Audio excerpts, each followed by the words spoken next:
5 వారాలు చేద్దాంలే అని మొదలుపెట్టానండి. కానీ ఎందుకో మనసొప్పలేదనమాట. 9 వారాలు చేయాలనిపించింది. ఏంటో ఆ సుబ్రహ్మణ్య స్వామిలో ఉన్న మహత్యం ఏంటో తెలీదు గానీ, అప్పుడే మంగళవారాలు 5 అయిపోయినాయి. అప్పుడే ఆరోదొచ్చిందా అనిపిస్తదనమాట.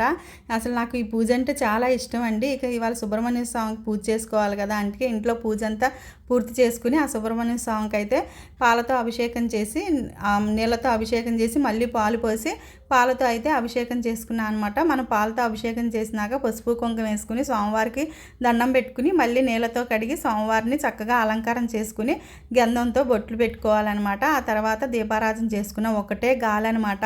గాలికి దీపారాజన ఉండట్లేదని ఇటుకల మధ్యలో పెట్టి కొబ్బరికాయ కొట్టి 21 ప్రదక్షిణాలు చేశాను. ఇంతలోకే విజయవాడ నుంచి ఒక ఆర్డర్ అయితే వచ్చిందండి. 3 కుప్పింటాకు సబ్బులు కావాలని. ఇంకా వాళ్ళకి కూడా ఆర్డర్ చేసి పార్సిల్ చేసి పంపించేసాను అనమాట.